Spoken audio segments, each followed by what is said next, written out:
Well, BJP's Prime Ministerial nominee Narendra Modi is currently in Haryana addressing a rally in Jhajjar. Let's take you there.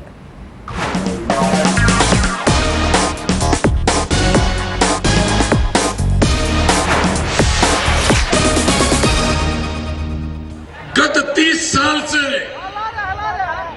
निकट से देखा है, जो मेरा परम मित्र रहा है, ऐसा आपका उम्मीदवार भाई ओम प्रकाश धनखड़ पड़ोस में भिवानी के उम्मीदवार श्री धर्म सिंह जी, सिरसा में हचका के उम्मीदवार हमारे साथी डॉक्टर सुशील इंदौरा जी, श्री मनोहर लाल खट्टर जी, श्री घनश्याम सराफ जी, श्री नरेश मलिक जी, श्री दिनेश गोयल जी, मंच पर विराजमान सभी वरिष्ठ महानुभाव और विशाल संख्या में आए हुए भारत के भाग्य विधाता मेरे भाइयों और बहनों,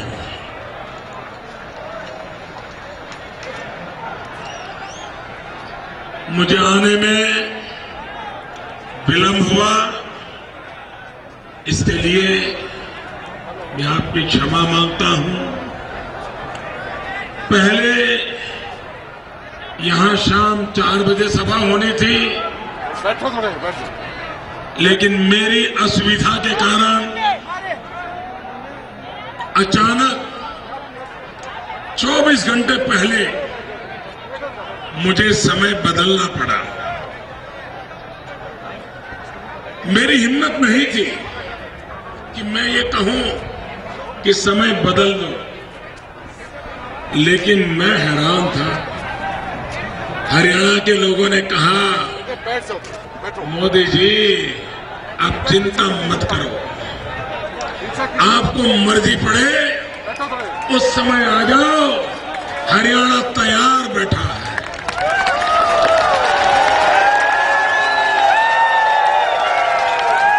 और ये जो मैं दृश्य देख रहा हूं, मुझे उनकी बात में बहुत बड़ी ताकत दिखती है, वजन दिखता है। भाइयों बहनों,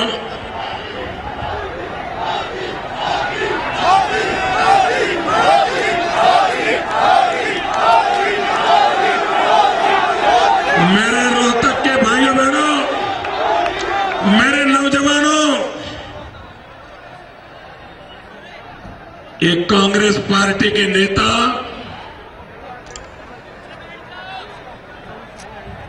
अपने काम का हिसाब नहीं दे रहे। भाइयों बहनों, लोकतंत्र में जो दल सत्ता में होता है, उसका काम होता है कि चुनाव में जनता को जाकर के अपने काम का हिसाब दे। आप मुझे बताइए, ये कांग्रेस पार्टी दिल्ली में जो सरकार चला रही है, उसका हिसाब दे रही है क्या? हिसाब दे रही है क्या? ये हुड्डा जी यहां सरकार चला रहे हैं, वो हिसाब दे रहे हैं क्या? भाइयों बहनों, इनका पहला कर्तव्य होता है अपना हिसाब देना। आज मैं देर से पहुंचा, कल मैंने समय बदला, तो आते ही मैंने आपकी माफी मांगी कि नहीं मांगी? मैंने आपसे क्षमा मांगी कि नहीं मांगी? इतना विवेक भी इस 7वें अहंकार पे पहुंची हुई कांग्रेस पार्टी इतना विवेक भी करने को तैयार नहीं है। ये कांग्रेस पार्टी जनता को अपनी जेब में मानती है। ये कांग्रेस वाले मानते हैं कि ये तो हमारी विरासत है, हमारे पुरखों की है। मेरे पिताजी ये करते हैं, मेरे दादाजी ये करते थे, ये जनता तो हमारी जेब में है। भाइयों बहनों, लोकतंत्र में ये वंशवाद नहीं चल सकता है। ये लोकतंत्र का दुश्मन है। और इसलिए भाइयों बहनों, एक वंश की भक्ति करने में हरियाणा में भी बाप बेटे का कारोबार चल रहा है, दिल्ली में मां बेटे का कारोबार चल रहा है, और उसमें कुछ कमी पड़ रही थी तो दामाद जी का खेल चल रहा है।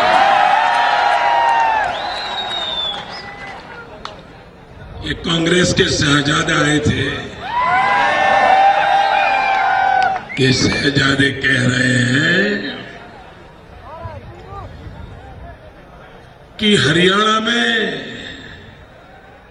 जमीन की जो नीति है वो देश में सबसे बढ़िया है। ये बढ़िया क्यों कह रहे हैं मालूम है? ये हरियाणा की जमीन की नीति, हरियाणा गवर्नमेंट की पॉलिसी बहुत बढ़िया है। ऐसी तारीफ क्यों कर रहे हैं मालूम है?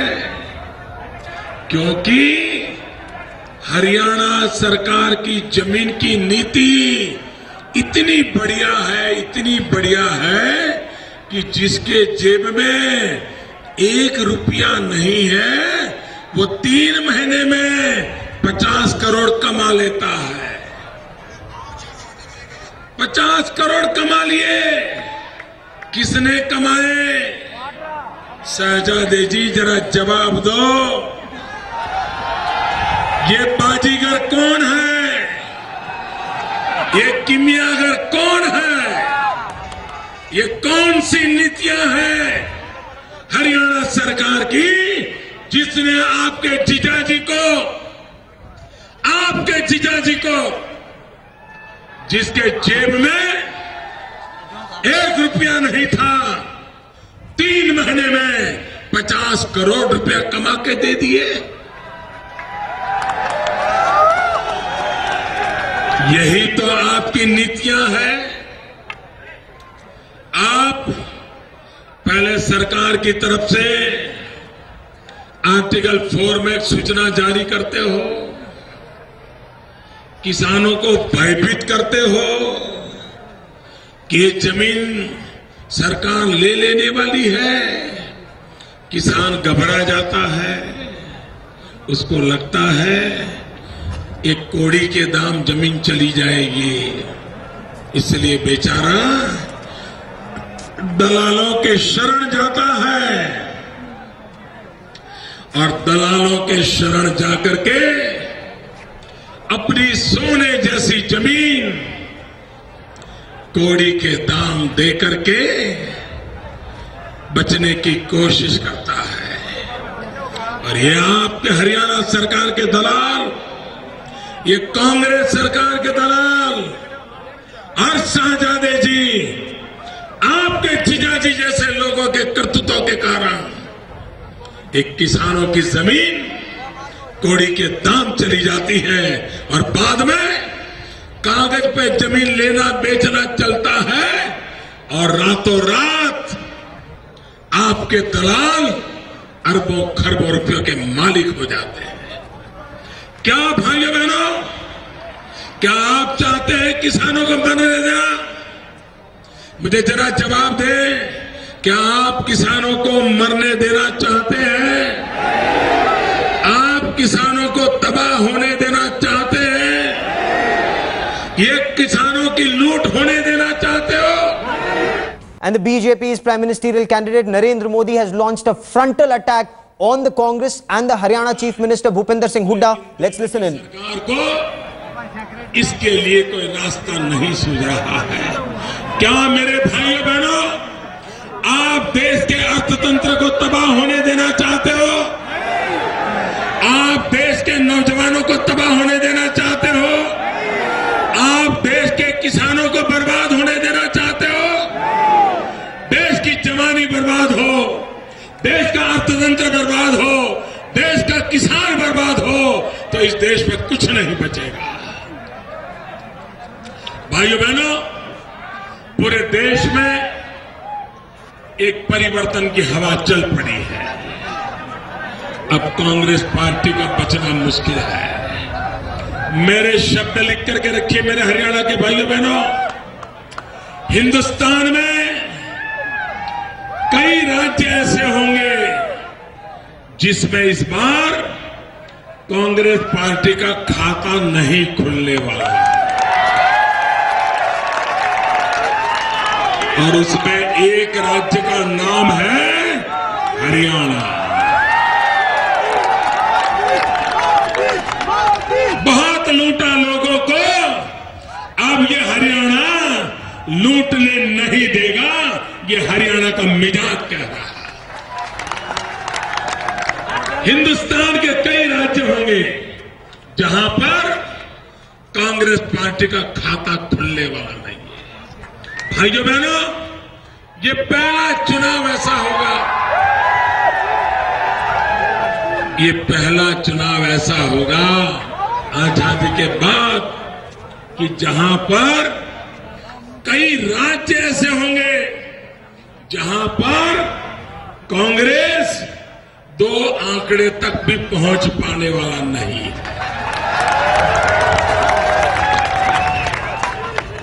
80 सीटों वाले प्रदेश में भी कांग्रेस पार्टी 2 आंकड़े तक पहुंचने वाली नहीं है। आज देश में कांग्रेस पार्टी का सफाया हो गया है। देश कांग्रेस से गुस्से में है। कुछ लोग कहते हैं, शहजादी जी कह रहे हैं हम गुस्से की राजनीति नहीं करते। अब वो आपके दिन ही नहीं रहे गुस्से की राजनीति करने के। आपने 60 साल तक गुस्से की राजनीति की है। आपने 60 साल तक जुल्म की राजनीति की है।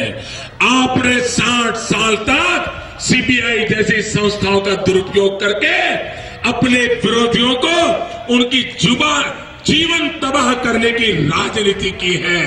आपने 60 साल तक लोकतंत्र का गला घोटने की राजनीति की है।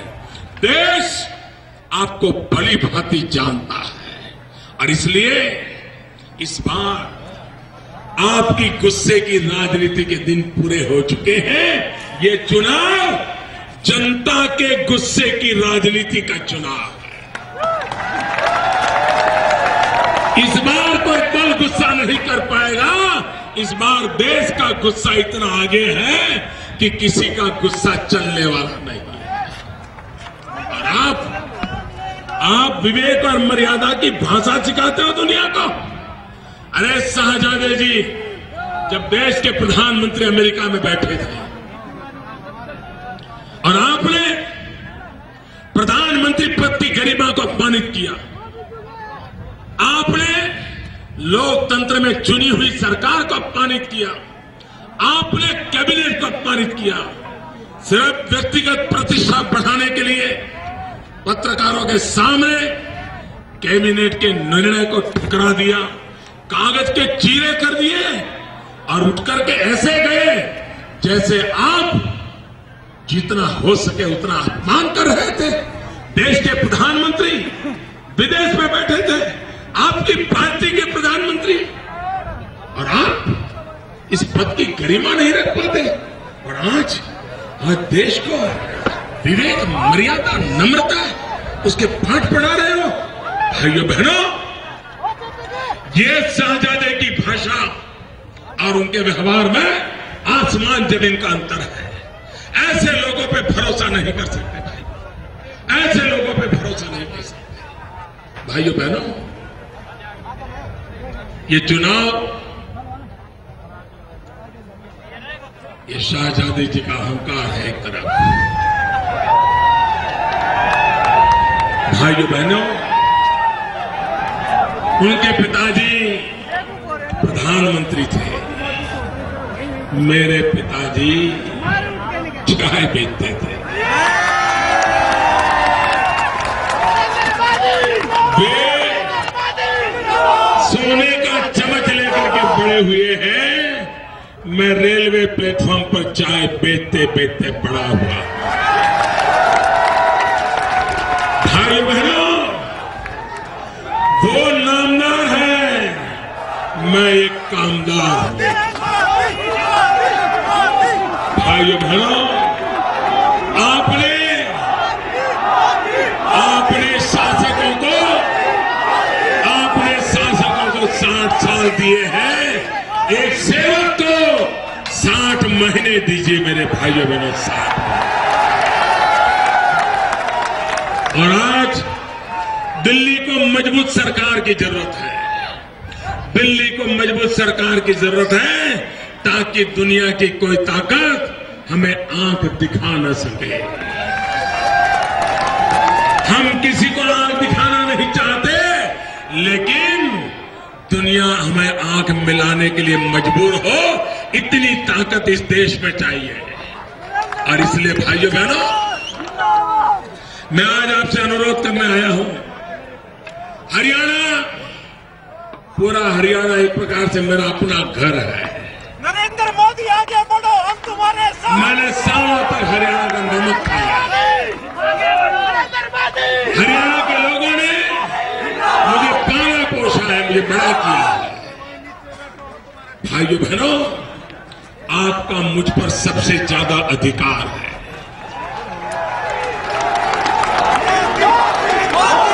और भाइयों बहनों, मैं उस धरती से आया हूं जहां पर स्वामी दयानंद सरस्वती का जन्म हुआ था। और आज उस भूमि में आया हूं जहां पर घर घर आज भी स्वामी दयानंद सरस्वती का नाम लेते ही एक नई ऊर्जा का संचार होता है। और इसलिए भाइयों बहनों, मेरा आपके साथ बहुत गहरा नाता है। मेरा हक बनता है आपके पास अपनेपन के अधिकार की बात करने का, क्योंकि आप ही लोग हैं जिन्होंने मुझे बड़ा बनाया है। अगर ये हरियाणा न होता तो मुझे कुछ सीखने को नहीं मिलता। ये हरियाणा न होता तो मुझे बड़ा बनने का अवसर न मिलता। ये प्यार हरियाणा ने मुझे जो दिया है, उसको मैं कभी भूल नहीं सकता हूं। इस प्यार को मैं विकास कर करके ब्याज समेत आपको लौटाना चाहता हूं। और इसलिए भाइयों बहनों, इस बार भारतीय जनता पार्टी और हजका को, भाई कुलदीप के नेतृत्व में हजका को और भाई रामविलास के नेतृत्व में भाजपा को मैं आपसे अनुरोध करने आया। एक बार मेरे भाइयों बहनों, आपके सेवक पर आशीर्वाद दे दीजिए। इस बार हरियाणा से 10 की 10 सीटें भारतीय जनता पार्टी को दीजिए, हजका को दीजिए। भारतीय जनता पार्टी को विजयी बनाइए। भारत माता की